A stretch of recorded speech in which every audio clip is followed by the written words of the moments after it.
Hi viewers, welcome to mega 9 TV. So fire కాదు wild ఫైర్లా వచ్చిన పుష్ప 2 మొత్తానికి నిన్న ఫ్యాన్ షో రిలీజ్ అయింది. ఎక్కడ చూసినా హంగామా అయితే కనిపిస్తుంది. సో అల్లు ఫ్యాన్స్ అయితే డెఫినెట్లీ ఒక పాజిటివ్ రెస్పాన్స్ ఇస్తారు. కానీ జెన్యూన్గా మూవీ ఎలా ఉంది, ప్రాస్ కాన్స్ ఎలా ఉన్నాయి ఏంటి అని చెప్పడానికి ఈరోజు మనతో పాటు ఉన్నారు సీనియర్ జర్నలిస్ట్ అండ్ ఏ అంశంపైనైనా ఉన్నది ఉన్నట్టుగా మాట్లాడే భరద్వాజ్ గారు. సో భరద్వాజ్ గారిని అడిగి మనం తెలుసుకుందాము మూవీ గురించి. నమస్తే భరద్వాజ్ గారు. సో అల్లు ఫ్యాన్స్ అయితే చాలా హ్యాపీగా ఉన్నారు ఎలా లైక్ మూవీకి సంబంధించి. సో మీరు ఇందాక నేను చెప్పినట్టు జెన్యూన్గా మీ ఒపీనియన్ మీరు షేర్ చేసుకుంటారు ఏ అంశం గురించి అయినా. సో మూవీ ఆల్రెడీ మీరు కూడా చూసేసారు కాబట్టి మీ ఎక్స్పీరియన్స్ ఎలా ఉంది మూవీ చూసిన తర్వాత? అంటే ఇది మూడో భాగం కోసం తీసినటువంటి రెండో భాగం అనిపించింది నాకు. అంటే పార్ట్ 3 ఉంది ఈ సినిమాకి అని చెప్పాడు ఆయన చివరిలో డైరెక్టర్ గారు. అయితే దానికోసం ఈ సినిమా చేసినట్టుగా అనిపించింది. కారణం ఏంటంటే వాళ్ళు పార్ట్ 2 కోసం ఒక టీజర్ రిలీజ్ చేశారు చాలా కాలం క్రితం. ప్రపంచం మర్చిపోయి ఉండొచ్చు కానీ అంటే ఆ టీజర్ సారాంశం ఏంటంటే పుష్పరాజ్ చనిపోయాడు అనేటువంటి ఒక వార్త, ఒక ఊరంతా తగలబడిపోవటం, ఒక పులి 2 అడుగులు వెనక్కేసింది అనేటువంటి ఒక వీడియో. ఆ వీడియో నేపథ్యంలో పులి 2 అడుగులు వెనక్కేసిందంటే పుష్పరాజ్ బతికే ఉన్నాడు అని చెప్పడం. ఇది ఆ టీజర్ సారాంశం. యాక్చువల్గా వీళ్ళు పార్ట్ 2 కోసం అనుకున్న కథ అది. అయితే ఇప్పుడు ఆ కథని మూడో భాగానికి పంపించేసి అంటే ఆ కథని బలంగా చెప్పాలనుకున్నాడు ఆయన సుకుమార్. ఈ అనుకునే క్రమంలో పార్ట్ 1 మీద వచ్చినటువంటి డివైడ్ టాక్ని, ఆ డివైడ్ టాక్ని ఆయన తీవ్రంగా పరిగణించి అది లేకుండా చేయాలి అనే ఉద్దేశంతో చాలా బ్లాగ్స్ డిజైన్ చేసుకున్నాడు. ఆడియన్స్ని ఎమోషనలైజ్ చేయడానికి చాలా బ్లాగ్స్ అనుకున్నాడు ఆయన. ఆ అనుకున్నవన్నీ ఎగ్జిక్యూట్ చేశాడు. దాంతో ఏమైందంటే ఇది టోటల్గా ఏ బ్లాక్ ఆ బ్లాక్ బాగానే ఉంటుంది సినిమా. కానీ ఇన్ టోటల్గా చూస్తే బయటకు వచ్చినటువంటి ప్రేక్షకుడికి ఒక చిన్న అసంతృప్తి వెంటాడుతుంది. అంటే ఏం చెప్పాడు ఈ సినిమా ద్వారా, మనం ఏం తెలుసుకున్నాం అనేటువంటి ఒక చిన్న అసంతృప్తి ప్రేక్షకుడిలో కలుగుతుంది ఈ సినిమా చూసిన తర్వాత. అది ప్రాబ్లం. అంటే చిన్న పాయింట్ మీద నడుస్తుంది సినిమా. అంటే ఈగో క్లాషే ప్రధానంగా. షకావత్ అనేటువంటి క్యారెక్టర్కి పుష్పకి మధ్యలో ఒక గొడవ, అలాగే సిండికేట్ మెంబర్స్ మధ్య ఉండేటువంటి స్పర్ధలు, వ్యాపారపరమైనటువంటి గొడవలు, దీంతోపాటు పొలిటికల్ ఏరియాలోకి కథను తీసుకెళ్ళాడు. రాజకీయం వ్యాపారంగా మారిపోవటం అనేటువంటి ఒక సందర్భంలో మనం ఉన్నాం. ఒక దశలో వ్యాపారం రాజకీయం ఈ రెండు చట్టాపట్టాలు వేసుకుని నడిచినాయి, కానీ ఇప్పుడు వ్యాపారమే రాజకీయంగాను, రాజకీయమే వ్యాపారంగాను మారిపోయి ఉంది. దీన్ని కొంత ఎస్టాబ్లిష్ చేసే ప్రయత్నం చేశాడు ఈ సినిమాలో.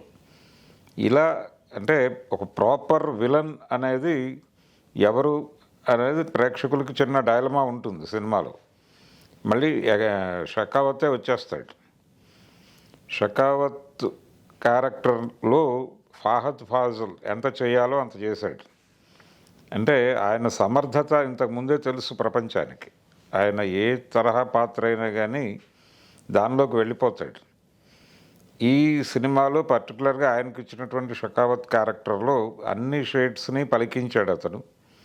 అంటే ఎంటర్టైనింగ్ విలని చేశాడు, దాంతోపాటు క్రూయల్ విలని చేశాడు, క్రూడ్ విలని చేశాడు.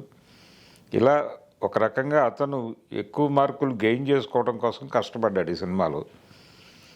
అయితే పుష్ప క్యారెక్టర్ని వంట పట్టించేసుకున్నాడు ఆయన, అల్లు అర్జున్. వంట పట్టించేసుకుని 100కి 150% చేశాడు తను. ఇది ఒక రకంగా ఈ సినిమాకి ఏదైనా బిజినెస్ జరిగినా ఏది జరిగినా అది ఆ క్రెడిట్ టోటల్గా అతనికి అకౌంట్లోకి వెళ్ళాలి, అల్లు అర్జున్ అకౌంట్లోకి. ఆ రకమైన మేనియా క్రియేట్ చేసే లెవెల్లో అంటే వీళ్ళు డిజైన్ చేసుకున్నటువంటి ప్రతి బ్లాక్ కూడా ఆ క్యారెక్టర్ని ఎలివేట్ చేయడం కోసం డిజైన్ చేసింది. ఈ బ్లాక్స్ అన్నీ పెట్టేసరికి వాళ్ళకి టైం సెట్ అవ్వలేదు. టైం సెట్ అవ్వక మూడో భాగానికి వెళ్ళిపోయారు. వీళ్ళు ఒరిజినల్గా రెండో భాగానికి అనుకున్న కథని మూడో భాగానికి తోసేయడానికి కారణం అది. దీని మీద విపరీతంగా కష్టపడ్డాడు డైరెక్టర్. కష్టపడ్డాడు, అయితే చివరికి వచ్చేసరికి లెంగ్త్ కూడా ఎక్కువైంది సినిమాకి. లెంగ్త్ ఎక్కువైంది. కొంచెం కొన్ని సన్నివేశాలు ఇంకొంచెం ట్రిమ్ చేసుంటే బాగుండేది. ముఖ్యంగా కన్ఫెషన్కి సంబంధించి, అంటే సినిమాలో ఏదైనా ఒక క్యారెక్టరు కన్ఫెస్ అవ్వాల్సిన సందర్భం వచ్చినప్పుడు ఆ సన్నివేశాన్ని తీయటంలో తెలుగు డైరెక్టర్లకి తడబాటు తప్పడం లేదు అనేది ఈ మధ్య మనకి వరుణ్ తేజ్ సినిమాలో కూడా ఒక కన్ఫెషన్ సీన్ ఉంటుంది. అంటే ప్రధాన పాత్ర తన్ని తాను కన్ఫెస్ చేసుకుంటుంది. అది చేసుకునే సన్నివేశం ప్రేక్షకుల సహనాన్ని పరీక్షించేదిగా నడిచింది. అందులో దాదాపు అలాంటి సన్నివేశమే ఇందులో దొర్లింది. పుష్పలో కూడా, పుష్ప 2లో ఇది కూడా అక్కడ ఎలాగైతే ప్రేక్షకుల సహనాన్ని పరీక్షించాడో ఆయన, అలాగే ఇక్కడ కూడా అది జరిగింది. ఆ పొరపాటు అంటే చాలా ఎమోషనల్ సీన్ అది. ఒక 2 చిన్న ఎక్స్ప్రెషన్స్తో దాన్ని ఆడియన్స్కి కనెక్ట్ చేసేసి అక్కడి నుంచి షిఫ్ట్ అయిపోవాలి. అది జరగల. అది జరగకపోవడంతో ప్రేక్షకుల నుంచి చిన్న ఆహాకారాలు మొదలైనాయి థియేటర్లో. ఇలాంటివి కొన్ని గనక ట్రిమ్ చేసుకోగలిగి ఉంటే ఇంకొంచెం బెటర్ మూవీ అయి ఉండేది ఇది. దాంతోపాటు ప్రీ క్లైమాక్స్లో కొన్ని క్యారెక్టర్లు వచ్చేస్తాయి. ఆ క్యారెక్టర్కి కథకి ఉన్నటువంటి లింక్ ఏమిటనేది ప్రేక్షకుడికి అర్థం కాదు. ఎందుకు ఇంత ఘర్షణ జరుగుతోంది వీళ్ళ మధ్య అంటే పాత పగలు ఏమైనా ఉన్నాయా అనేది అక్కడ ఎస్టాబ్లిష్ చేయడం. దాంతో ఒక చిన్న గ్యాప్ ఉంటుంది. బయటకు వచ్చినటువంటి ప్రేక్షకుడికి ఏం చూసాం అనే విషయంలో చిన్న అసంతృప్తి కలుగుతుంది ఈ సినిమాకి. పెర్ఫార్మెన్సెస్ అందరూ చాలా బాగా చేశారు. రష్మిక చాలా బాగా చేసింది. అంటే వాళ్ళిద్దరి మధ్య నడిచినటువంటి, అంటే భార్యాభర్తల సన్నివేశాలు అవన్నీ కూడా బాగా డిజైన్ చేశాడు తను. నాకు శివ సినిమా గుర్తొచ్చింది. శివ సినిమాలో కూడా ఇలాంటి సందర్భం వచ్చినప్పుడు రామ్ గోపాల్ వర్మ అది చాలా హానెస్ట్గా డిజైన్ చేశాడు. అది కనిపించింది ఇందులో కూడా. కాకపోతే ఇది కన్ఫ్యూజన్ ఎక్కడొచ్చిందంటే వీళ్ళు 3 భాగాలకు వెళ్ళిపోవటం వలన. ఇది ఒరిజినల్గా కథ ఏంటంటే దీవార్ లాంటి కథే. ఇది ఒక రకంగా అమితాబ్ దీవార్ లాంటి కథ. స్మగ్లర్ హీరో అవటం అనే కాన్సెప్ట్ మనకు ఇండియన్ స్క్రీన్ మీద మొదలైంది దీవార్తో. అమితాబ్ బచ్చన్ కూలీగా మొదలై స్మగ్లర్గా ఎదిగి ఆయన ఏ రేంజ్కి వెళ్ళి చనిపోతుంది ఆ క్యారెక్టర్ ఫైనల్గా. అయితే అదే తరహా డిజైన్ ఇది. అంతకు మించి వేరే బ్రహ్మ పదార్థం ఏం కాదు ఇది. సో మీరు చెప్పినట్టు అంటే మనకు ఫస్ట్ పార్ట్ చూసుకుంటే మొత్తం స్మగ్లింగ్ రిలేటెడే ఉంటుంది. ఎవరికి ఎంత లాభం అన్నట్టు ఆ ఉన్నటువంటి క్యారెక్టర్స్ కూడా కొట్టుకోవడం ఇదంతా చూస్తుంటాం. సో ఇప్పుడు ఈ స్టోరీలో వచ్చేసి పొలిటికల్ టచ్ ఉందని చెప్తున్నారు. దానికి దీనికి నిజంగా సింక్ అయిందంటారా? మీ ఒపీనియన్ ఏంటి? లేదు, పొలిటికల్ ఇన్వాల్వ్మెంట్ లేకుండా స్మగ్లింగ్ ఇవన్నీ జరగవు. ఓకే. అంటే ఏది జరిగినా పొలిటికల్ ఇన్వాల్వ్మెంట్ లేకుండా, ఈవెన్ సమాజంలో డ్రగ్ సర్క్యులేషన్ జరుగుతున్న రాజకీయ నాయకుల ప్రమేయం లేకుండా జరగదు. వాళ్ళకు అనుసరణలోనే జరుగుతుంది డెఫినెట్గా. అంటే రాజకీయం వ్యాపారంగా మారిపోయిన ప్రపంచంలో మనం బతుకుతున్నాం కాబట్టి రాజకీయ నాయకులు వేరు, వ్యాపారం వేరు అని అనుకోనక్కర్లేదు. రాజకీయ నాయకులే వ్యాపారం చేస్తూ ఉన్నారు. రాజకీయం వ్యాపారంగా మారింది. అందుకని డ్రగ్ మాఫియా పొలిటికలైజ్ అయిపోయింది. ఈవెన్ ఇప్పుడు ఎర్రచందనం మీద నడిచింది సినిమా. ఈ ఎర్రచందనం మీద నడిచినప్పటికీ కూడా ఇక్కడ కూడా డెఫినెట్గా పొలిటికల్ ఇన్వాల్వ్మెంట్స్ ఉన్నాయి. వీరప్పన్ జీవితంలో కూడా పొలిటికల్ ఇన్వాల్వ్మెంట్స్ ఉన్నాయి. ఇక్కడ కూడా అదే దొర్లింది. నిజానికి ఈ సినిమాలో ఏ లెవెల్కి వెళ్ళాడంటే ఒక మాఫియా గ్రూపు ఈ స్టేట్లో రాజకీయాలని మార్చాలి అంటే, పాలసీ మారాలంటే, ఒక డిఫరెంట్ ఒపీనియన్ కావాలంటే ప్రభుత్వాన్ని మార్చాలి అని ఒక మాఫియా గ్రూప్ అనుకుంటే అది చేయటం పెద్ద కష్టమేం కాదు. వాళ్ళు చాలా ఈజీగానే అది చేయగలరు అనేది చూపించాడు ఈ సినిమాలో. అది కొంచెం కొత్తగా అనిపించింది అంతవరకు. కాకపోతే ఇన్ టోటల్ సినిమా అంతా కూడా జనరల్గా గతంలో మన్మోహన్ దేశాయ్ లాంటి వాళ్ళు తీసిన సలీం జావేదులు వాళ్ళు డిజైన్ చేసినటువంటి ఫార్మాట్లోనే వెళ్ళిపోతుంది. ఇది బ్యాడ్ బాయ్ క్యారెక్టరే కానీ బ్యాడ్ బాయ్సే హీరోలు అవటం అనేది మనకు 65 నుంచే మొదలైంది, ఇప్పుడు కొత్త కాదు. నిజానికి ఎన్టీ రామారావు గారు కూడా దేవుడు చేసిన మనుషులు సినిమాలో స్మగ్లర్ క్యారెక్టరే చేశాడు ఆయన అందులో. తర్వాత ఆయన చేసిన 2-3 సినిమాల్లో కేడీ నెంబర్ 1 ఇలాంటి సినిమాలు కూడా కనిపిస్తాయి. నెగిటివ్ క్యారెక్టర్ని హీరో క్యారెక్టర్గా పోర్ట్రేట్ చేయటం అనేది ఆ ధోరణిలో నడిచింది సినిమా. అభిమానులకి విందు భోజనమే వాళ్ళకి కావలసిన అన్ని అంశాలు ఉన్నాయి. పర్టికులర్గా గంగమ్మ జాతర ఎపిసోడ్ని చాలా పీక్లో తీశాడు ఆయన. అలాగే అక్కడ ఆ గెటప్లోకి వెళ్ళిపోయి, అంటే అమ్మవారి గెటప్లోకి వెళ్ళిపోయిన అల్లు అర్జున్ పెర్ఫార్మెన్స్ చాలా అద్భుతంగా ఉంది. ఆ 20 నిమిషాలు ఆయన అలా నిలబెట్టాడు థియేటర్ని. దాని తర్వాత మళ్ళీ ప్రీ క్లైమాక్స్లో వచ్చేటువంటి ఫైట్ సీన్లో కూడా అల్లు అర్జున్ పెర్ఫార్మెన్స్ నెక్స్ట్ లెవెల్లో ఉంది. ఇలా ఎవరికి వారు చాలా అద్భుతంగా వెళ్ళారు. అయితే ఈ అసంతృప్తి కలగటానికి కారణం ఏంటంటే ఇవన్నీ కూడా వాళ్ళు పార్ట్ 2 కోసం డిజైన్ చేసుకుని హెవీగా తీసేశారు. తీసిన తర్వాత దీన్ని మాత్రమే, ఈ బ్లాక్స్ని మాత్రమే పార్ట్ 2గా రిలీజ్ చేసేసి వాళ్ళు అనుకున్న కథని పార్ట్ 3కి షిఫ్ట్ చేసేసుకున్నారు. దాంతో ఒక కథ చూస్తున్నటువంటి అనుభూతికి ప్రేక్షకుడు లోనవడు. దేనికి దానికి అలా నడిచిపోతూ ఉంటుంది విడివిడిగా. అంటే ఇంత లాగింగ్ అనేది లేకుండా ఈ మూవీలో మీరు అన్నట్టు లైక్ 3.5 hours ఆల్మోస్ట్ ఉంది మనకి మూవీ. ఈ మీరు చెప్తున్నటువంటి అసలైన కథ ఏదైతే చూపించాల్సి వచ్చేదో దానికి ఏదైనా స్కోప్ ఉండిందంటారా? ఈ పాటలోనే చూపించవచ్చు అనేటువంటి స్కోప్ ఉండిందా? చూపించవచ్చు, నో ప్రాబ్లం.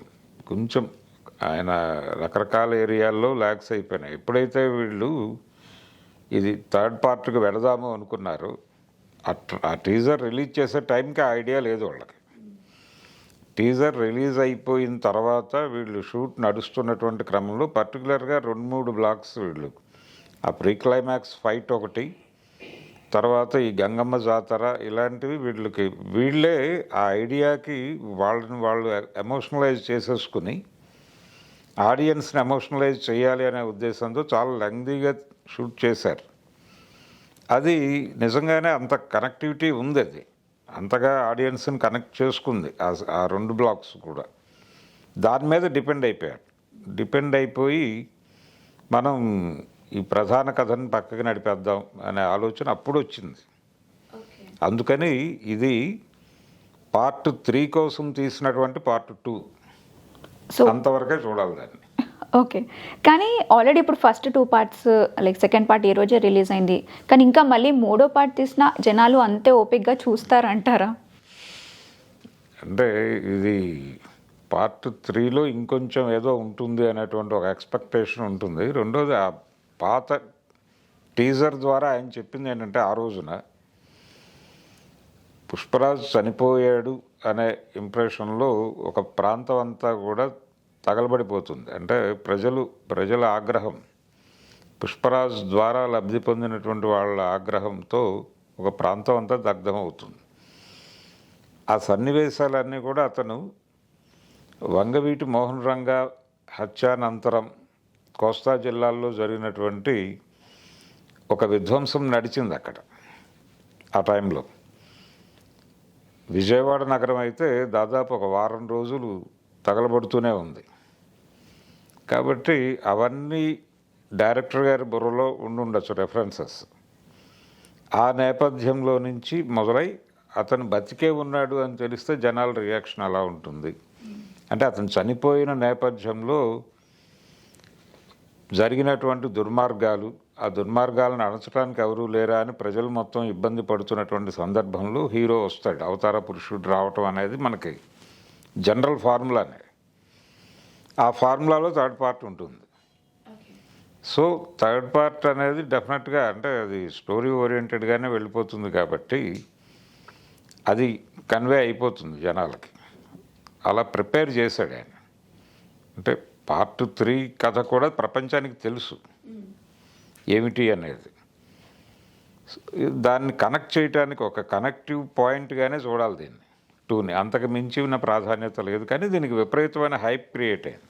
అదే ఇప్పుడు టీజర్ కానివ్వండి, లేకపోతే ఫస్ట్ లుక్ కానివ్వండి, అల్లు అర్జున్ది, అఫ్ కోర్స్ తను కష్టపడ్డాడు, సో మూవీ ఫస్ట్ పార్ట్ అయిపోయిన దగ్గర నుంచి కూడా సెకండ్ పార్ట్ వస్తుంది అని తెలిసినప్పటి నుంచే సిన్స్ 3 ఇయర్స్ చాలామంది వెయిట్ చేస్తున్నారు ఎప్పుడు వస్తుందా ఏంటి అని.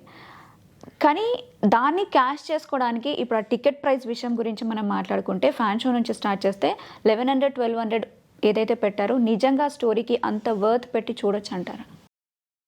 అంటే ఒక మానియా క్రియేట్ అయిపోయిన తర్వాత నిన్న థియేటర్కి వచ్చినటువంటి ప్రేక్షకులు ఎవరూ కూడా ఇంత డబ్బులు పెట్టి టికెట్ కొన్నామని ఎవరు ఫీల్ అవ్వలేదు. అంటే నేను 9:30 షోకి వెళ్ళాను. ఆ 9:30 షోకి వచ్చినటువంటి ప్రేక్షకుల్లో చాలామంది 1500కి కొన్న వాళ్ళు ఉన్నారు. నిజానికి ఒక థియేటర్లో దాదాపు 3000 వరకు టికెట్ అమ్మారు. ఎంత పెట్టినా తక్కువే మూవీకి అని చెప్పి ఒక రివ్యూ వచ్చింది. అదే అంటే మానియా క్రియేట్ అయింది. అయితే భరద్వాజ్ గారు, ఈ మూవీకి ఉన్నటువంటి హైప్కి సంబంధించి కానివ్వండి, లేకపోతే దాన్ని క్యాష్ చేసుకోవాలనో ఏమో తెలీదు, టికెట్ ప్రైస్ ఫ్యాన్ షో నుంచి మొదలు పెడితే 1100 1200 ప్లస్ ఉంది. సో ఈ మూవీ స్టోరీకి అంత టికెట్ పెట్టి చూసేంత వర్త్ ఉందంటారా? అంటే ఒక థియేటర్ మేనేజర్ నాతో చెప్పిన మాట ఏంటంటే, అంటే ఈ సినిమా వాళ్ళు షో అప్పటికింకా అధికారికంగా కన్ఫర్మ్ కాలేదు 9:30 షో అనేది. ఇంకా గవర్నమెంట్ నుంచి పర్మిషన్ రాకముందే కొంతమంది ఐటీ ఎంప్లాయీస్ అంటే యూత్ వచ్చి అడిగారట, షో ఉందా మీ దగ్గర? ఉంది అని చెప్పి వీళ్ళు క్యాజువల్గా చాలా హెవీ క్రౌడ్ ఉంది అంటే టికెట్స్ అయిపోయినాయి అన్న టోన్లో వీళ్ళు మాట్లాడారు వాళ్ళతో. అప్పటికింకా షోయే కన్ఫర్మ్ కాలా.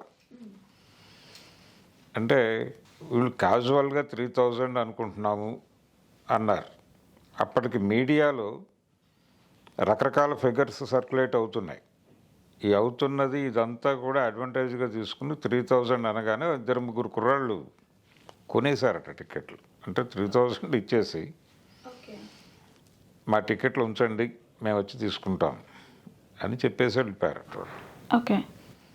దాంతో వీళ్ళకి కన్ఫ్యూజన్ మొదలైంది థియేటర్ వాళ్ళకి. పర్మిషన్ రాలేదు అని. ఫైనల్గా పర్మిషన్ వచ్చింది. వాళ్ళకి టికెట్ వాళ్ళు 3000కే చూశారు సినిమా. వాళ్ళ పక్క సీట్లో ఉన్న వాళ్ళు 1000 రూపాయలకు చూసిన వాళ్ళు ఉన్నారు, 1200కి చూసిన వాళ్ళు ఉన్నారు, 1500కి చూసిన వాళ్ళు ఉన్నారు. ఇలా రకరకాల ధరల్లో నడిచింది, 1000 రూపాయల పైన. ఇది నిన్న షోస్కి సంబంధించి. అలాగే ఇంకొక విషయం ఏంటంటే థియేటర్లో కూడా రేట్లు విపరీతంగా పెంచారు. జనరల్ టికెట్ ప్రైస్ కూడా చాలా హైక్ చేశారు. మల్టీప్లెక్స్లో 580 నుంచి 700 వరకు నడిచింది. సింగిల్ స్క్రీన్లో 350 మీద నడిచింది, 350 to 400 నడిచింది. ఇది యాక్చువల్గా డబల్ చేయటమే. అంటే బ్లాక్ అనేవాళ్ళు, గతంలో బ్లాక్ టికెట్లు అమ్ముతున్నారు అనేవాళ్ళు, థియేటర్ వాళ్ళే బ్లాక్ అమ్మేవాళ్ళు, డైరెక్ట్గా వాళ్ళే బ్లాక్లో ఇచ్చేస్తాను. అంటే ఇప్పుడు నేరుగా జిఎస్టీ కట్టి బ్లాక్ అమ్ముతున్నారు. గతంలో ఏం చేసేవాళ్ళు అంటే థియేటర్ వాళ్ళు హెవీ క్రౌడ్ ఉన్నప్పుడు కొన్ని టికెట్లు తీసి పక్కన పెట్టేసి వీళ్ళ మనుషులతోనే బయట అమ్మించేవాళ్ళు. అమ్మిన తర్వాత వాళ్ళకి ఏదో కొంత ఇచ్చి మిగిలిన డబ్బులు తీసేసుకునేవాళ్ళు. ఇది ఒక ప్రోగ్రాం నడిచేది. ఇప్పుడు హెవీ రేట్స్కి సినిమాలు కొంటున్నారు. ఈ సినిమాకి సంబంధించి వాళ్ళు చెప్పిన లెక్క ప్రకారం 1060 కోట్ల రూపాయలకి ప్రీ రిలీజ్ బిజినెస్ అయిపోయిందని చెప్పారు. అంటే థియేట్రికల్ బిజినెస్ 1060 crore అనేది వాళ్ళు చెప్పిన మాట. దీని ప్రకారం చూస్తే ఒక టెన్షన్ ఉంటుంది ఆ డబ్బులు పెట్టిన వాడికి, దాన్ని తొందరగా రాబట్టుకోవాలి అనేటువంటి తాపత్రయం. ఆ తాపత్రయంలో నుంచి వచ్చినటువంటి ఐడియాస్ ఇవి. రెండవది, సినిమాకి విపరీతమైన హైప్ క్రియేట్ చేశారు. ఈ క్రియేట్ చేయటం వెనకాల జనరల్గా 2 ఆలోచనలు ఉంటాయి ఎవరికైనా. ప్రోడక్ట్ మీద ఉన్నటువంటి విపరీతమైన నమ్మకం ఈ హైప్ క్రియేట్ చేయమని ప్రోత్సహిస్తుంది వాళ్ళని. రెండోది, ప్రాజెక్ట్ మీద ఉన్నటువంటి భయం. అంటే ప్రాజెక్టు ప్రాపర్గా రాలేదు అనేటువంటి అభిప్రాయం వాళ్ళకి కలిగినప్పుడు, ఇంత ఖర్చు పెట్టాం కానీ ఇది ప్రాపర్గా లేదు అనే అనుమానం ఎక్కడైనా ఉంటే అప్పుడు కూడా ఇలా హైప్ క్రియేట్ చేయడానికి ప్రయత్నాలు చేస్తారు. తద్వారా ఓపెనింగ్స్ మీద మొత్తం బిజినెస్ నడిపించేద్దామనే ఆలోచనతో చేస్తారు. ఈ 2 అభిప్రాయాలతోనే జరుగుతుంది ఇలాంటి డిజైన్. అలా ఏదేమైనప్పటికీ ఆ డిజైన్ నడిచింది, ఆ మానియా క్రియేట్ చేయగలిగారు వాళ్ళు. పుష్ప సినిమా చూడకపోతే ఈ జన్మ వృధా అనే అభిప్రాయం కలిగించగలిగారు. దాంతో ఎవరూ పెద్దగా బాధ రావలేదు ఈ డబ్బులు పెట్టడానికి, కొనటానికి. నిజానికి నిన్న వర్మ గారు అన్నారు, ఆయన ఆ సినిమా గురించి ట్వీట్ చేస్తూ, బాగున్న చోటకి ఎక్కడికైనా వెళ్ళి అంత పెట్టైనా కొనడానికి సిద్ధంగా ఉంది ప్రపంచం. ఇదేదో పాత నినాదాలు చెప్పద్దు, రేట్లు తగ్గించండి అనేది అని. నిజానికి దీనికంటే చాలా ముందు పవన్ కళ్యాణ్ గారు ఒక ప్రీ రిలీజ్ ఈవెంట్లో, అంటే ప్రభుత్వం టిక్కెట్ల రేట్ల ధరలు పెంచాలా వద్దా అని ఒక డోలాయమాన స్థితిలో ఉన్న రోజుల్లో ఆయన ఒక ప్రీ రిలీజ్ ఈవెంట్లో మాట్లాడుతూ డిమాండ్ అండ్ సప్లై అనే సిద్ధాంతం చెప్పాడు. ఆయన చెప్పి ఆ ప్రకారం రేట్లు పెంచడం జరుగుతుంది, అది కనీసం ఎకనామిక్స్ తెలిసిన వాళ్ళకి తెలిసినటువంటి అంశం అని మాట్లాడాడు ఆయన ఆ రోజు. దాన్నే ఇక్కడ కూడా అడ్వాంటేజ్గా తీసుకున్నారు వీళ్ళు. తీసుకొని సినిమా మీద క్రియేట్ అయిన మేనియాని బిజినెస్ చేయదలుచుకున్నారు, చేస్తారు, అయిపోయింది. అంటే సో వాళ్ళు ఏదైతే ఇప్పుడు బాహుబలి 2ని కానివ్వండి, లేకపోతే RRR కలెక్షన్స్ వచ్చిన దాన్ని డెఫినెట్లీ బీట్ చేస్తామనే నమ్మకంతో ఉన్నారు మూవీ టీం అంతా కూడా. సో వాళ్ళు దాన్ని నిజంగానే క్రాస్ చేశారు. చెయ్యక తప్పని పరిస్థితి. ఎందుకంటే 1060 కోట్లకి కొన్నారు. 1060 కోట్లు ఇన్వెస్ట్మెంట్ జరిగిందంటే కనీసం 1500 కోట్లు వస్తే తప్ప వాళ్ళు బయటపడలేరు. ఇంట్రెస్ట్లు ఉంటాయి దీనిలో, వడ్డీలు కట్టుకోవాలి. ఇవన్నీ క్యాలిక్యులేట్ చేస్తే కనీసం 15-16 వస్తే తప్ప కుదరదు మినిమం. అది వచ్చేస్తే వీళ్ళు బాహుబలి 2 రికార్డుని కొట్టేసిన వాళ్ళు అవుతారు. అయితే దంగల్ అనే సినిమా చైనాలో విపరీతంగా కలెక్ట్ చేయటం వల్ల అది 2000 crore క్లబ్లో ఉంది. దాన్ని కూడా క్రాస్ చేయాలనేది వీళ్ళ ప్రోగ్రామ్ టార్గెట్. అది ఆ టార్గెట్ రీచ్ అవుతారా లేదా అనేది చూడాలి. సో ఇప్పుడున్నటువంటి ఈ హైప్, అంటే మూవీకి ఉన్నటువంటి హైప్ కానివ్వండి, లేకపోతే లేదు ఈ మూవీ ఎలానన్నా చూడాలని చాలామంది అనుకుంటున్నారు. అది మన తెలుగు వాళ్ళ మాత్రమే కాదు, డెఫినెట్లీ నార్త్ ఇండియన్స్ కానివ్వండి, తెలుగు అర్థం కాని వాళ్ళు కూడా మూవీ బాగుంది, నేను వాళ్ళ యాక్టింగ్ చూశాను అని చెప్పి ఇంకొక ఆమె చెప్పింది రివ్యూ ఇచ్చేటప్పుడు. సో వాళ్ళకంతా అర్థమయ్యి వాళ్ళందరూ చూసేసరికి ఈ టార్గెట్ అనేది వాళ్ళు ఈజీగా రీచ్ అయిపోయే ఛాన్సెస్ ఉన్నాయంటారు. రీచ్ అవుతారండి, అంటే చూడాలి ఎంతవరకు. సినిమా థియేటర్లో నుంచి బయటకు వచ్చినటువంటి ప్రేక్షకుల్లో చిన్న అసంతృప్తి అయితే కనిపించింది. ఓకే, ఇది ఎలా క్యారీ అవుతుంది అనేది చూడాలి. అయితే 2-3 కాంట్రవర్షియల్ డైలాగ్స్ ఉన్నాయి సినిమాలో. దాని మీద అంటే బిట్వీన్ ది లైన్స్ వ్యాఖ్యానాలు ఒకటి నడుస్తున్నాయి బయట. రివ్యూ అనే ప్రస్తావన వచ్చింది కాబట్టి బిట్వీన్ ది లైన్స్ చర్చ ఒకటి జరుగుతుంది. ఒక డైలాగ్ పర్టికులర్గా అల్లు వర్సెస్ మెగా అనే ఒక వివాదం నడుస్తోంది బయట. అది ఈ పుష్ప 2 సందర్భంగా కొంత రైజ్ అయింది. ఈ రైజ్ అయిన అకేషన్లో దాన్ని వినియోగిస్తూ సినిమాలో ఒక డైలాగ్ ఉంది, నీకైనా నీ తమ్ముడికైనా ఎవరికైనా నేనే బాస్ అనేసి డైలాగ్ ఉందట కదా. దాని ఎవడరా బాసు, ఎవడికి బాసు, వాడికి, వాడి కొడుక్కి, వాడి తమ్ముడికి నేనే బాస్ అంటాడు. ఇది అంటే బాస్ అంటే ఎవరు అనే రెఫరెన్స్లోకి పెడితే ఈ మెగా వర్సెస్ అల్లు అనేటువంటి కాంటెక్స్ట్లోకి ఈ డైలాగ్ని పట్టుకెళ్ళి ఫిట్ అని చేసేసి ఆ బిట్వీన్ ది లైన్స్ వ్యాఖ్యానాల మీద ఇప్పుడు సోషల్ మీడియాలో ఒక యుద్ధం నడుస్తోంది. దీని మీద ఏదన్నా అసలు అదేమిటో చూద్దామనేటువంటి ఉత్సుకత ఖచ్చితంగా కొంతమందికి ఉంటుంది, వాళ్ళు వెళ్తారు థియేటర్కి. ఇలా కాంట్రవర్షియల్ విజయం కూడా సాధించడానికి వీళ్ళు ప్రయత్నం చేస్తున్నారు. అయితే మరక మంచిదే అనే పద్ధతిలో వెళ్ళిపోతున్నారు. ఎవరు దీన్ని ఖండించడం కానీ, ఇది కాదు మా ఇంటెన్షన్ అని చెప్పడం కానీ చేయటం లేదు. అలాగే ఇంకొకటి, ఈ సినిమాలో అండర్ కరెంట్గా ప్రీ క్లైమాక్స్ కంటే ముందు ఒక డైలాగ్ ఉంటుంది. అంటే నా పెళ్ళాం మాట వినటం వలన నేను ఈ లెవెల్లో దీన్ని ఆర్గనైజ్ చేయాల్సి వచ్చింది అని చెప్తాడు ఆయన. చెప్పినప్పుడు కొంచెం హీరోయిన్ కూడా భయపడుతుంది, ఏంటి ఈ లెవెల్లో ఇంత మ్యాసివ్ స్కేల్లో వెళ్ళాడా అని. అంటే ఈ పెళ్ళాం మాట వినటం అనే డైలాగ్ దగ్గర రకరకాల రెఫరెన్సెస్ పట్టుకొచ్చి మాట్లాడుతున్నారు. ఇందులో అల్లు అర్జున్ నంద్యాల వెళ్ళి ప్రచారం చేయటం ఆయన ఇంట్లో, అంటే ఆయన వైఫ్ నుంచి వచ్చినటువంటి ప్రెజర్ వలన అనేది ఒక సిద్ధాంతం ప్రచారం అవుతుంది. రెండోది, జగన్మోహన్ రెడ్డిని పాజిటివ్గా చూపించే ప్రయత్నం జరిగింది ఈ సినిమాలో అనే కాంటెక్స్ట్లో ఇంకొక వివాదం రైజ్ అయింది. ఇలా అంటే ఆ హీరోయిన్ క్యారెక్టర్లో భారతిని పెట్టి ఇక్కడ ఈ పుష్పరాజు క్యారెక్టర్లో జగన్మోహన్ రెడ్డిని ఊహించుకుని ఒక కథనం ప్రచారం చేస్తున్నారు కొంతమంది. ఇలా ఎవరికి తోచిన పద్ధతిలో వాళ్ళు వ్యాఖ్యానాలు చెప్పేస్తున్నారు. ఈ వ్యాఖ్యానాలు చేయటానికి అవకాశం ఇస్తూ అందులో సీన్స్ ఉన్నాయి. ఇది వాంటెడ్గా జరిగిందా లేదు వాళ్ళు మామూలుగా వాళ్ళ పద్ధతిలో వాళ్ళు వెళ్ళిపోయి ఇలా కనెక్ట్ అయిందా అనేది సుకుమార్ గారు చెప్పాలి. సో దీనికి ఆన్సర్ ఎలా దొరుకుతుంది? ఇప్పుడు మీరు అన్నట్టు ఆ బిట్వీన్ ద లైన్ డైలాగ్ ఏదైతే ఉందో మెగా ఫ్యాన్స్ బాగా హర్ట్ అయి ఉంటారు. సో దీన్ని ఎట్లా తీసుకుంటారు? అంటే ఇటు మెగాస్టార్ వాళ్ళే కానివ్వండి ఎలా తీసుకుంటారు అయితే ఈ వివాదాన్ని దీన్ని ముగించాలి అనే ఉద్దేశంతోనే మన ప్రీ రిలీజ్ ఈవెంట్లో అల్లు అరవింద్ గారు మగధీర ప్రస్తావన తీసుకొచ్చాడు. మగధీర ప్రస్తావన తీసుకురావడం వెనకాల ఆయన ఉద్దేశం ఏంటంటే ఈ జరుగుతున్నటువంటి వివాదం కొంతమేరకు ఈ వాతావరణాన్ని చల్లబరచాలి అనుకున్నాడు. ఆయన ఇంటెన్షనల్గానే మాట్లాడినట్టు అనిపించింది అది. ఇది జరిగిన తర్వాత మెగా హీరోల నుంచి ఈ సినిమాకి సంబంధించి ఎవరు మాట్లాడలేదు, మొత్తం మౌనంగా ఉన్నారు అనేది ఒక మాట. అయితే ప్రీ రిలీజ్ ఈవెంట్ 9 o'clockకి స్టార్ట్ అయింది నైట్. ఈ 9కి ఎందుకు ప్రారంభమైందంటే అంతకుముందు వాళ్ళు చిరంజీవి గారిని చీఫ్ గెస్ట్గా తీసుకురావడానికి ఒక ప్రయత్నం జరిగింది. ఫైనల్గా ఆయన కుదరదు అన్న తర్వాత వీళ్ళు 9 o'clockకి ఈవెంట్ స్టార్ట్ చేశారు అనేది బయట పుకారుగా చలామణిలో ఉంది, కానీ అది అధికారికం కాదు. వాస్తవం అయ్యుండే అవకాశాలు తక్కువే, కానీ అదొక ప్రచారం నడుస్తోంది బయట.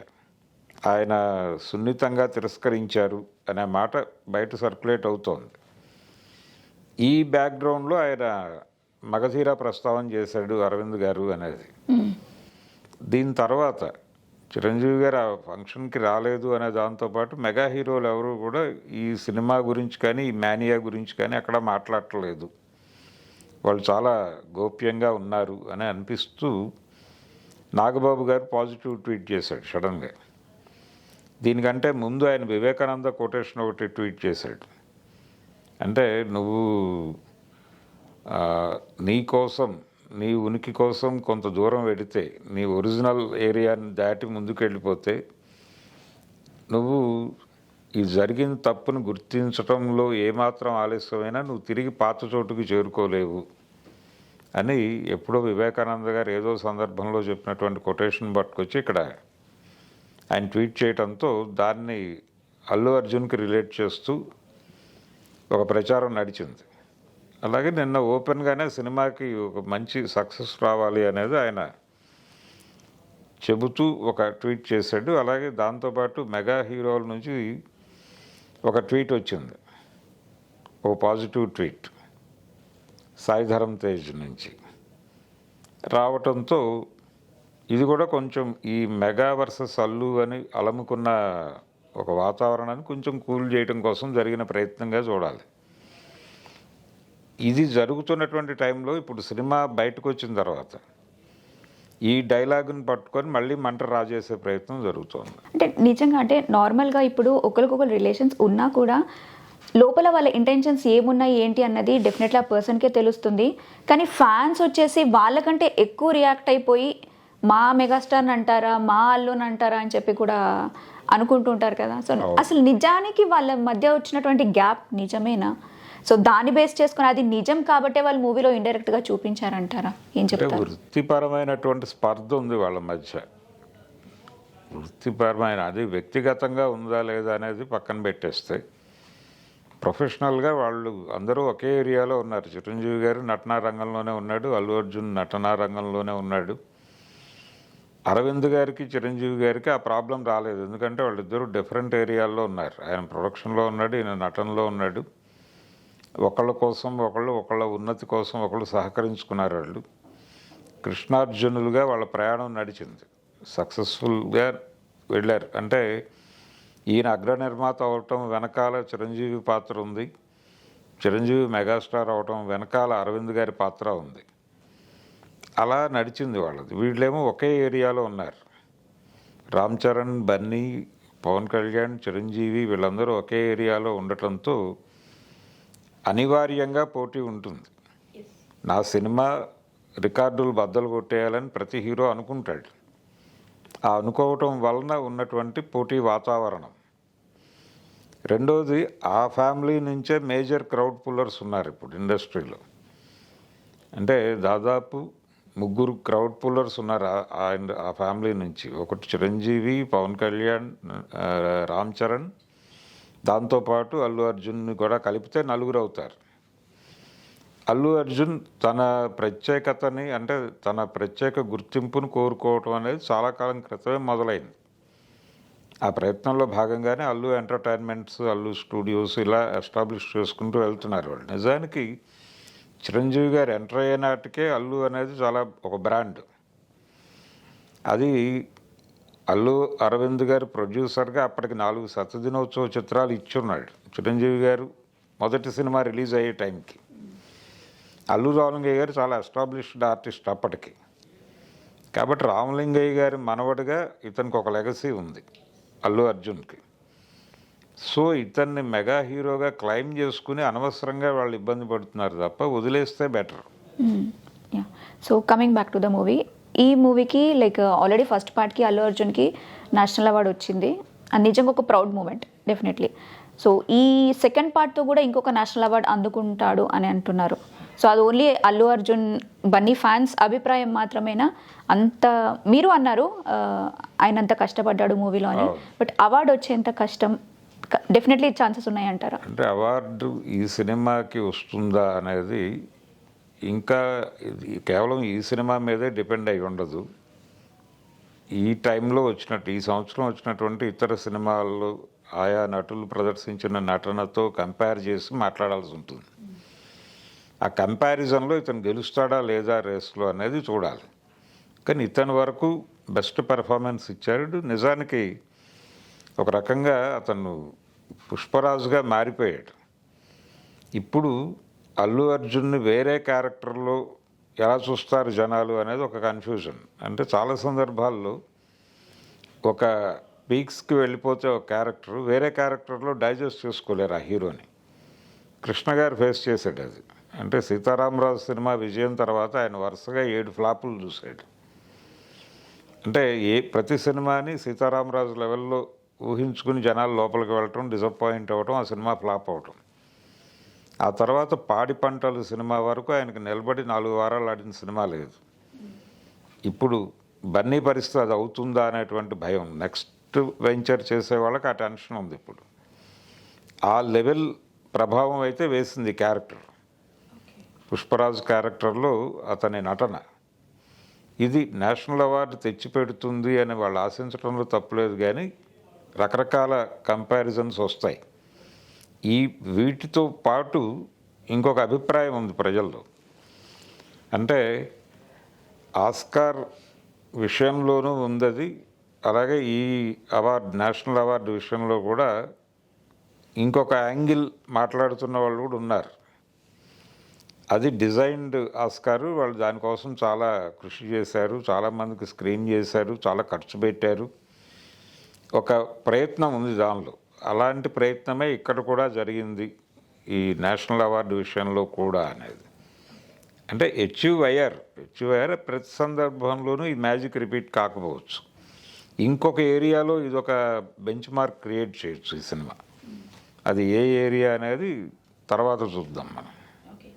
అండ్ అల్లు అర్జున్ యాక్టింగ్ గురించి కూడా మాట్లాడుకుంటే అఫ్కోర్స్ ఏ మూవీకైనా ఏ హీరో అయినా వాళ్ళు 100% ఇస్తారు. నాట్ ఓన్లీ హీరోయిన్ కానివ్వండి, ఇతర క్యారెక్టర్స్ కానివ్వండి. బట్ ఇది అసలు చెప్పడమే నెక్స్ట్ లెవెల్ అని అంటున్నారు. నిజంగా ఇప్పటివరకు వచ్చిన మూవీస్లో ఏ హీరో ఇంత లెవెల్లో యాక్టింగ్ చేయలేదంటారా? అలా ఏం లేదు. అంటే ఈ క్యారెక్టర్ వరకు ఇతను కొన్ని పెర్ఫార్మెన్సెస్ అలా ప్రజల్ని ఆ దీనిలోకి తీసుకెళ్ళిపోతాయి. ఆ క్యారెక్టర్ అంటే రామారావు గారు చాలా క్యారెక్టర్లు చేసినప్పటికీ కొన్ని క్యారెక్టర్స్లో ఆయన ఒక ముద్ర వేశాడు. పర్టికులర్గా దానవీర సూరకర్ణలో దుర్యోధనుడి పాత్ర అనగానే ఆయనే గుర్తొస్తాడు ఎవరికైనా. అలాగే సీతారాం కళ్యాణంలో రావణుడి పాత్ర వేసినప్పుడు అదొక క్యారెక్టర్, అదొక హైట్స్. ఆ క్యారెక్టర్లో ఆయనే అన్ని విధాలుగా ఆయనే గుర్తొస్తాడు. ఇలా ఒక్కొక్కళ్ళు కొన్ని క్యారెక్టర్స్లో వాళ్ళ ముద్ర ఉంటుంది. కృష్ణ గారికి సీతారామరాజు గురించి మనం ఇందాక మాట్లాడుకున్నట్టుగా కొన్ని పాత్రలు అలా స్టాంప్ వేస్తాయి. చిరంజీవి గారికి కూడా ఖైదీ అలాంటి స్టాంప్ వేసింది. ఈ విధంగా చూస్తే ఇతనికి ఈ క్యారెక్టర్ అంతవరకే.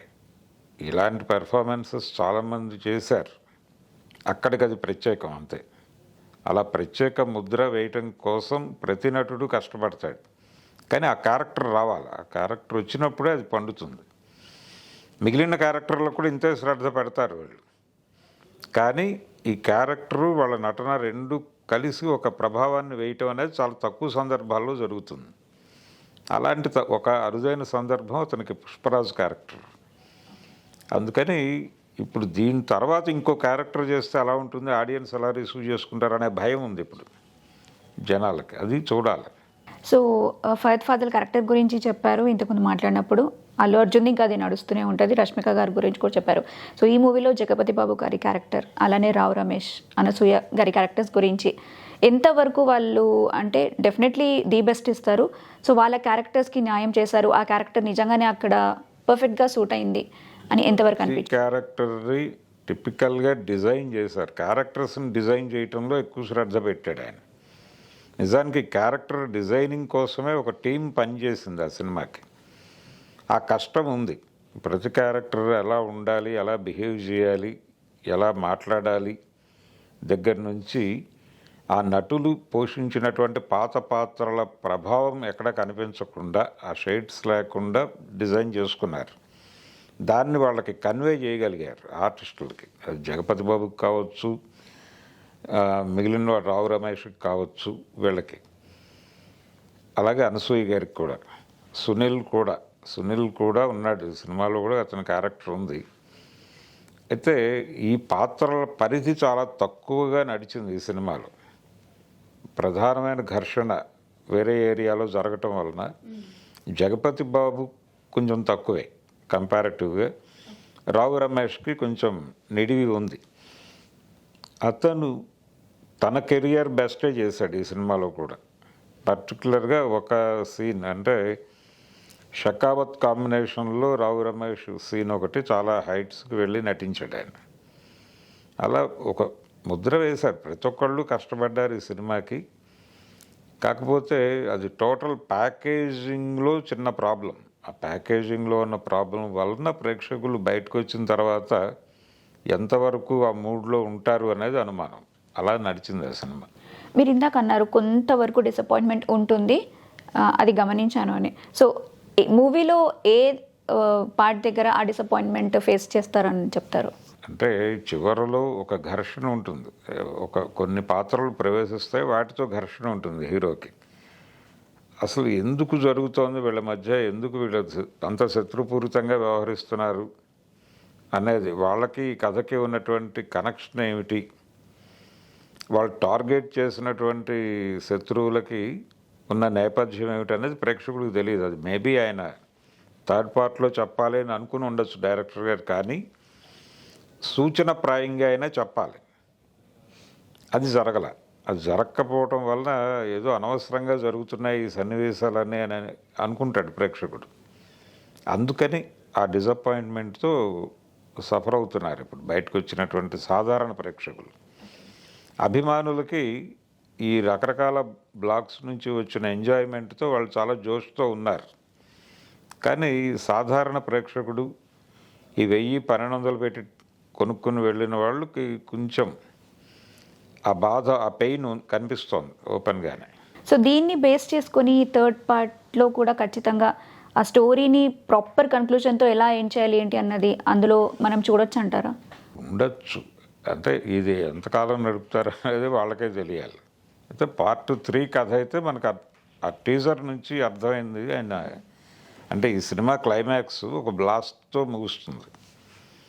ఆ బ్లాస్ట్లో పుష్ప చనిపోయాడా అనేది కనుక అనుకుంటే ఆ తర్వాత విధ్వంసము, ఆ సన్నివేశాలు దొరలొచ్చు పార్ట్ 3లో, ఆ టీజర్లో చూపించినట్టు. వాళ్ళు ఒరిజినల్గా 2 అనుకున్న కథ అది. ఈ కథ అంతా అక్కడ చూపిస్తాడు ఆయన. సో మూవీ అంతా చూసిన తర్వాత ఈ యాక్టర్స్ గురించి పక్కన పెడితే సుకుమార్ గురించి ఒక మాటలో అంటే సుకుమార్ గారు పడిన కష్టం గురించి ఒక మాటలో మీరు ఏం చెప్తారు? సుకుమార్ గారు ఈ సినిమాని నెక్స్ట్ లెవెల్కి తీసుకెళ్ళాలి అంటే ఆయన వరల్డ్ మార్కెట్ని టార్గెట్ చేస్తూ డిజైన్ చేశాడు ఈ ప్రాజెక్ట్ని. చాలామంది ఈ ఎర్రచందనం దొంగలు, ఈ స్మగ్లర్లు, ఈ కథలు అంతర్జాతీయ మార్కెట్కి అడ్రస్ చేయడం కరెక్టా అని మాట్లాడారు. కానీ లోకల్ స్టోరీని గ్లోబల్ లెవెల్లో చెప్పడం అనేది ప్రజెంట్ డైరెక్టర్స్ చేయాల్సినటువంటి బాధ్యత. లోకల్ కథనే, అంటే అది విజయవాడలో జరిగే కథో లేకపోతే చిత్తూరులో జరిగే కథో కావచ్చు, కానీ దాన్ని గ్లోబల్ లెవెల్లో చెప్పగలగాలి. ఆ చెప్పగలుగుతున్నాడా లేడా అనేది ఆ డైరెక్టర్ కెపాసిటీని బట్టి ఉంటుంది. ఈయన కూడా ఆ ఫీట్ చేయబోయాడు ఈ కథను పట్టుకొని. ఆ ఫీట్ చేయటంలో ఒక 60% విజయం సాధించాడు ఆయన, కేవలం 60% మాత్రమే. సో ఓవరాల్గా మీరు ఈ పుష్ప 2 మూవీకి మీరు ఇచ్చే రేటింగ్ ఎంత? 5కి నేను 2.5 ఇస్తాను. ఓకే. అంటే నా ఉద్దేశంలో ఇది ఒక యావరేజ్ సినిమా అని. లైక్ డెఫినెట్లీ ఎవరి ఒపీనియన్ వాళ్ళకు ఉంటుంది. డివైడ్ టాక్ వినిపిస్తుంది యాక్చువల్లీ నాకు మార్నింగ్ నుంచి, నిన్న నైట్ నుంచి కూడా. ఫ్యాన్స్ ఎలా ఉన్నా మూవీ బాగుందనే చెప్తారు. నేను ఒకరికి ఫ్యాన్ అయినా నేను బాగుందనే చెప్తాను, కాబట్టి వాళ్ళు అలానే ఉంటారు బన్నీ ఫ్యాన్స్. సో ఈ కాంట్రవర్సీస్ అనేవి ఎంతవరకు నిజంగా కాంట్రవర్సీ అవుతుందా, వాళ్ళు చెప్పినటువంటి డైలాగ్స్, ఆ బిట్వీన్ ద లైన్ డైలాగ్స్ అనేది చూడాలి. Thank you so much Bharadwaj గారు.